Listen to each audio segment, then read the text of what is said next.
Hi there, welcome to Behind the Sound Design. I'm Jack, and today we're going to be looking at the Overwatch short I did for the reunion where we first find out about Ash, one of the new characters that came out recently. So, how we start off this is with the fun stuff. I mean, most of the time I start with the fun stuff, so like the explosions and the action parts. So, I start off around here. This session's not that big. There's a lot of sounds, but they're all layered in different parts. I mean, there's not much action to go off. There's only like one action scene in the entire scene. But it's where you add the detail to the scenes that aren't big is where you really get the most value out of sound design. It's when the audience doesn't realize that how much detail you put into certain places. For example, like when he's sitting down at the coffee thing here. So we just play this part first.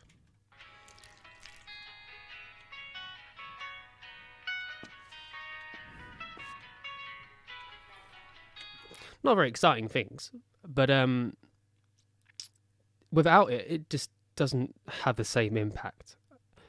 You can't ignore sounds that are mundane, sounds that, okay, we hear on a daily basis, because when we don't hear them, we get confused. We're like, okay, that should have made a sound. You never want your audience to when they're listening to your work to be like, well, I wonder why that didn't make a sound. Why didn't that make a sound? Then they get pulled out of that world that you're trying to create for them, you're trying to get them interested in. So you have to be really careful and analyze your clips and make sure that you have all the sounds that you need. Keep watching it through and then think to yourself, oh, that needs a sound that could potentially throw the audience. So let's start with the big boy sounds. So we've got this train here. Let's zoom in a bit.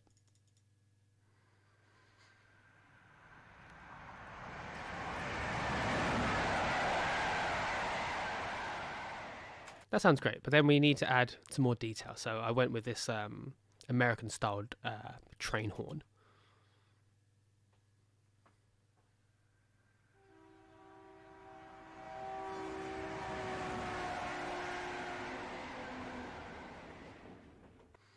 And that's all great, but then I needed to add some perspective. So where's the camera? You always have to think about where the camera is and what should the audience be hearing. So I added this really low rumble to this kind of the scene to indicate that this train is going over us and it's on this bridge, and all of the vibrations from the train are coming down from the bridge and into the cafe.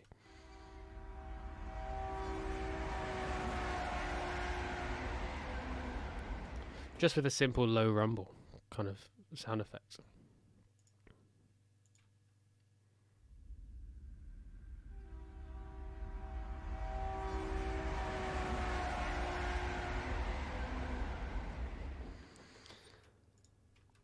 And then we move on to the explosion, which is again built up of different layers. You're going to be hearing this a lot. I love layers. The reasons why we add layers is to highlight the best parts of different sounds, and then when we combine them together to create better sounds.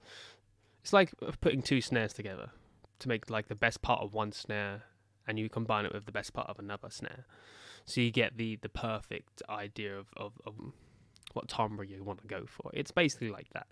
Let's start with the first sample. Pretty standard explosion. And then we compare it with this more high-end kind of sound. We get this. That's more like a kind of like a grenade-y kind of sound. And then we add it with another sound as well. The low kind of like sub sound. And then when we put all three together, we get this, which is better than all three on their own. So the way that you kind of you layer them together is like, what does this sound like? What does this need? And then you add that to it, and then you're like, okay, so what does this sound now need? And then you add that to it, and then once you're happy with it, you're like, okay, if I add any more, I feel like I'm going to ruin it. There's always the tendency to just overdo sound, just keep adding layers and layers and layers until you get to the point where you can't hear any of the individual sounds. They all just sound like a wall. So you have to be careful with that. I mean, like most sound design, you just have to know when to stop adding sound, because you don't want to be so detailed and be so over the top that you take the audience out of that world. You want to make it sound believable, but you want to make it sound clean. Let's move on to the explosions and the debris. Let's go. And we've got a couple of layers of this, so just play them all. And there's so many different sort of sound effects that come on here.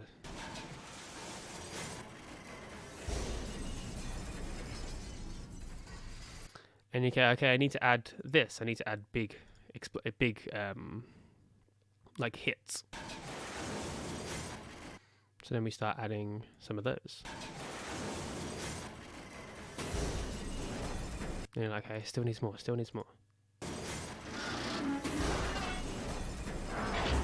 I want to give the sense of this is actually falling from a really high height. I want to have this kind of like idea that there is all of this metal.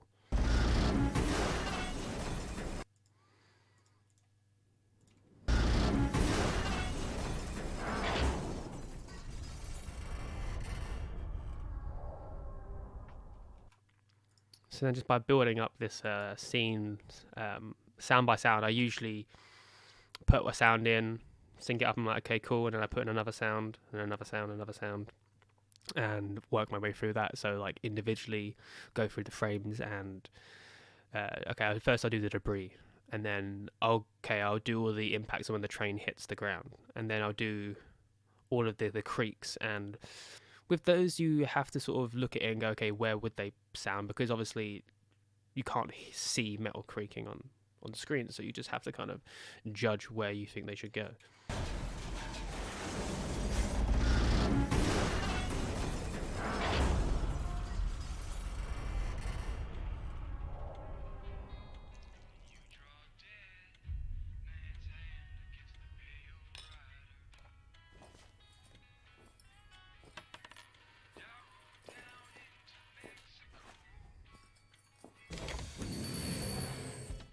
And you may think like that scene I just showed is pretty simple to do, but look how much there is. You've got all of this.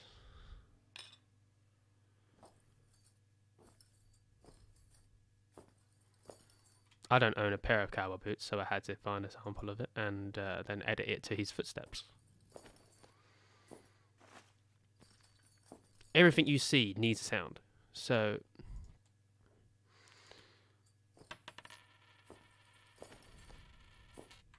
even that coin has two different sounds. Like there's the when it hits the thing and starts spinning, but then you want it so set that it's stopped. So you have this that kind of little tiny bit from a different coin sound, which was a bit faster. So just adding those different layers together really helps.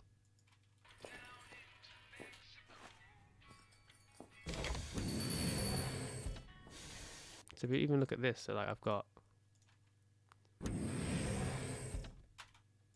that, and then little bell.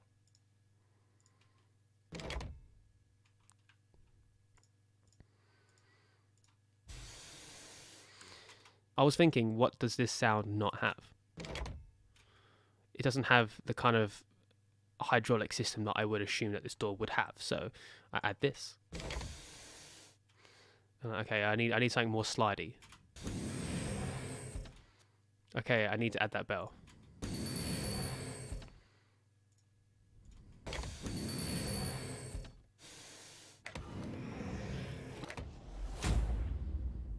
I mean, this level of work can also be seen from the start. I mean, this jukebox is basically the jukebox. What I'm looking at right here. What was really cool was that there was a sound on the BBC of this really old jukebox.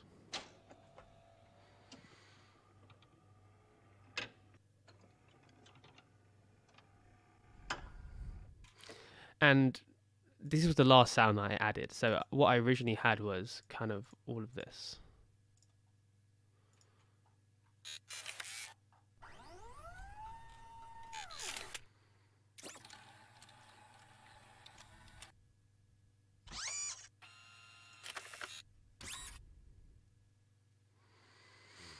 And I was like, that sounds great, but I felt like there was just like the heart of the machine was missing.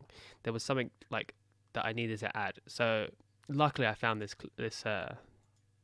sample, and now it just sounds.